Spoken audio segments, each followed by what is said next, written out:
Usai vaksin 2 kali, Fadlizon positif COVID-19. Semoga tidak nyinyir lagi. Ditulis oleh Mr_Naibaho di siwar.com. Sebelum kita lanjut, jangan lupa subscribe dan nyalakan loncengnya agar Anda menjadi yang pertama mendapatkan informasi dari jurnal terupdate. Semenjak kemarin beredar kabar politisi Gerindra Fadlizon tanpa K positif COVID-19 ramai diperbincangkan di media sosial, khususnya Twitter dan grup WhatsApp pada hari Minggu sore. Berita tersebut langsung diinformasikan oleh akun Twitter @Fadlizon sebagaimana yang ditulis pada cuitannya pada Minggu. Di hari-hari menjelang 50 tahun, akhirnya saya terpapar COVID-19.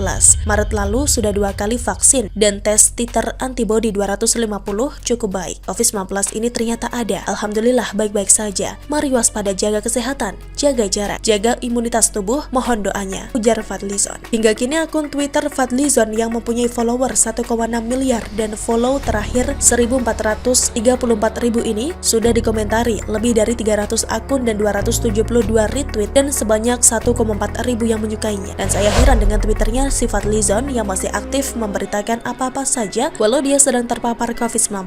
Tapi sudahlah, itu tidak penting sebenarnya, dan melihat keaktifan Fadli ini di media sosial, maka PDIP akan langsung mendepaknya, bukan? Akhirnya si tukang nyinyir ini mengakui langsung apabila pandemi global ini nyata adanya dan dapat menyerang siapa saja. Padahal dia mengakui bahwa dia sudah divaksin anti-COVID, bahkan sudah 2 kali mendapatkan suntikan vaksin. Tapi anehnya Fadlizon ini pernah membuat polemik dan pernyataan kontroversial di bulan Desember 2020 tentang vaksin COVID-19 yang beredar di Indonesia. Dia dengan tegas seperti biasanya akan nyinyir jika ini berhubungan dengan pemerintahan Presiden Joko Widodo dan Cina. Orang kepercayaan Prabowo Subianto ini selalu nyinyir. Fadlizon dengan terang-terangan mengatakan bahwa dirinya tidak percaya dengan vaksin buatan Cina dan malah membangga-banggakan vaksin buatan Mama Rika alias Amerika itu. Bahkan dalam beberapa sumber diberitakan sampai-sampai Fadlizon ini nyinyir dan berdebat dengan Irma Suryani Caniago. Mereka saling serang terkait vaksinasi COVID-19 terkait keputusan pemerintahan Jokowi yang menggunakan vaksin Sinovac daripada merek lain. Lantas Fadlizon ini divaksin pakai apa ya? Apakah vaksin buatan Amerika itu? Karena jelas dan nyata Presiden Jokowi dan para menteri, Panglima TNI hingga sejumlah selebriti dan ratusan ribu tenaga medis sudah divaksin. Bahkan para tenaga pendidik dan kependidikan juga sudah divaksin dengan Sinovac yang hasilnya telah memuaskan dan terbukti tidak ada efek samping yang berbahaya, dan menurut saya sampai sekarang belum ada yang terkonfirmasi meninggal akibat disuntik dengan vaksin Sinovac ini. Sikap nyinyir Fadlizon sudah terbukti telah memakan korban dan itu dirinya sendiri. Dia mengaku sudah divaksin namun abai dengan protokol kesehatan. Karena faktanya bahwa vaksin itu bukan otomatis membuat kita kebal akan COVID-19, namun untuk membentuk respon tubuh, membentuk antibodi dan sistem kekebalan tubuh terhadap serangan virus, hingga melindungi orang-orang di sekitar kita. Jadi kalau sudah divaksin, belum tentu langsung kebal dan tidak ada garansi tidak akan tertular virus corona. Namun itulah Fadlizon tukang nyinyir yang selalu nyinyir. Dikasih vaksin yang sudah bagus, tetap menganggap vaksin yang lain lebih bagus. Secara saintifik, saya lebih percaya vaksin Pfizer yang akan diberikan gratis pada warga Singapura ketimbang Sinovac yang masuk Indonesia tapi belum jelas keamanan dan keampuhannya. Tulis Fadli di akun Twitter @Fadlizon yang dikutip pada Selasa 15 Desember 2020. Ternyata kepercayaan Fadlizon yang tidak sejalan dan arah dengan pemerintah, dia tuai juga hasilnya. Fadlizon mengkonfirmasi dirinya terpapar COVID-19 dan walau banyak yang bersimpati atas musibah yang menimpa dirinya, seharusnya Fadli ini harus bisa memetik dari musibah ini. Apa buah pelajaran yang bisa dia petik dari terpapar COVID-19?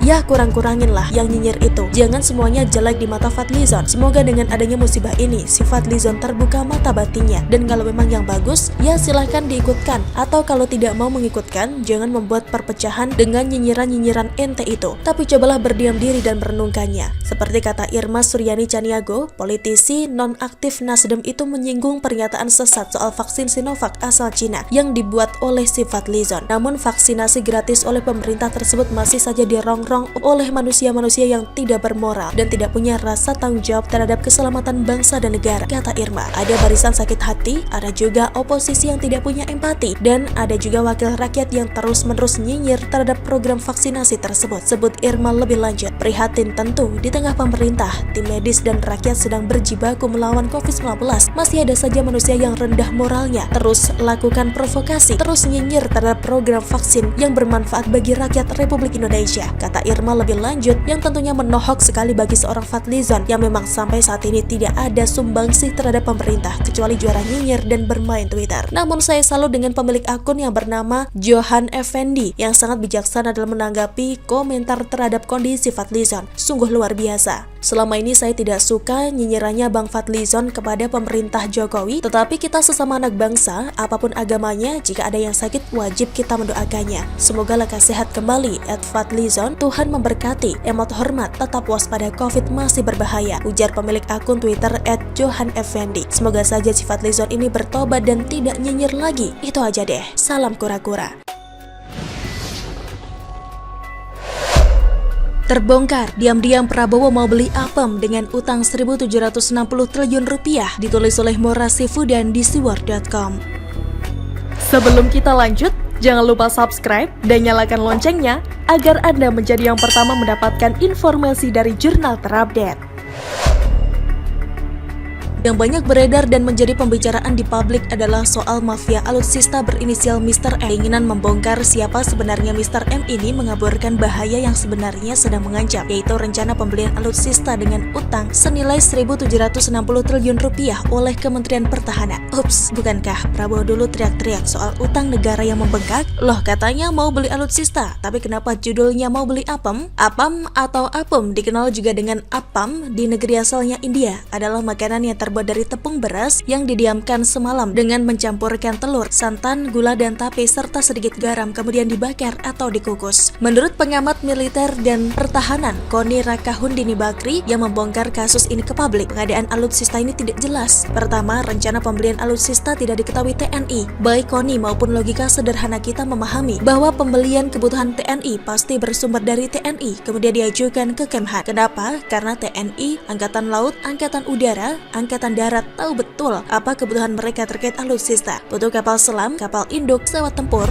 tank, dan lain sebagainya. Sama seperti misalnya dalam pembelian kebutuhan alat tulis di sekolah. Tidak mungkin kepala sekolah tahu atau wakil kepala sekolah bagian sarana dan prasarana atau sarpras tahu soal ATK yang dibutuhkan di setiap kelas tanpa dia bertanya kepada guru wali kelas yang tahu persis soal kelasnya. Sesederhana itu, kalau sarpras asal menganggarkan, maka bisa jadi ATK yang dibeli tidak memenuhi kebutuhan kelas atau bahkan melebihi kebutuhan sampai tidak digunakan atau tidak sesuai dengan kebutuhan. Bayangkan deh, soal ATK di kelas saja sampai sedetail itu. Masakan alutsista untuk mempertahankan negara dibuat secara serampangan, bagaimana mungkin TNI tidak tahu apa yang akan dibelikan untuk mereka? Lalu dari mana angka itu muncul? Bagaimana Kemhan menyimpulkan bahwa pertahanan negara membutuhkan alutsista dengan biaya seperti itu? Kedua, anggaran 1.760 triliun rupiah harus habis di tahun 2024. Data ini diperoleh dari rancangan Perpres tentang rencana strategis atau Restra sampai 2024. Sudahlah tidak tahu angka itu muncul dari mana?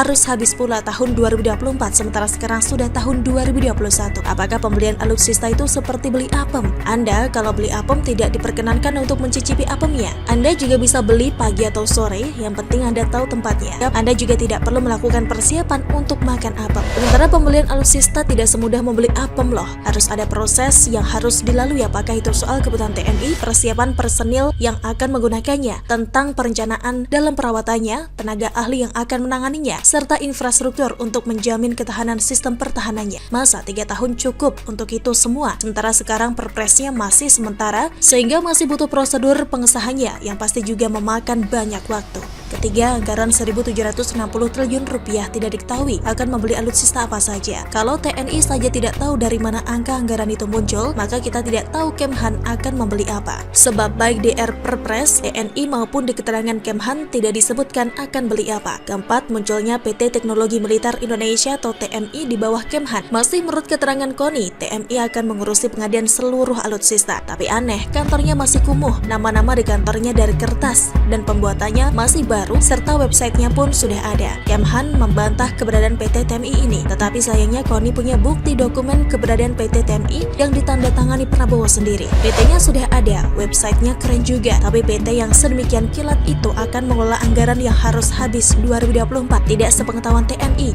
Perpresnya masih akan disahkan. Kok bisa begitu ya? Anda sudah paham kenapa saya bilang Prabowo mau beli apem? Mungkin Prabowo punya keinginan untuk memajukan alutsista Indonesia. Rakyat Indonesia akan mendukung jika dilakukan dilakukan dengan cara-cara yang benar dan tepat, tetapi tidak dengan cara seperti ini juga. Seperti mau beli apem, kilat, tidak ada perencanaan dan sesuai selera yang buat anggaran. Yang begini tidak heboh, padahal rencana anggaran khusus itu begitu besar dan bersumber dari utang pula. Apakah karena yang berutang itu Prabowo? Apakah karena Prabowo diam-diam dalam senyap membuat utang, lalu yang kena Jokowi juga? Tahu, rencana ini atas sepengetahuan dan restu Jokowi. Salam dari rakyat jelata. Bagaimana menurut Anda? Silahkan tulis komen Anda di kolom komentar. Jangan lupa untuk like, subscribe, dan share. Arkana pamit, sampai jumpa.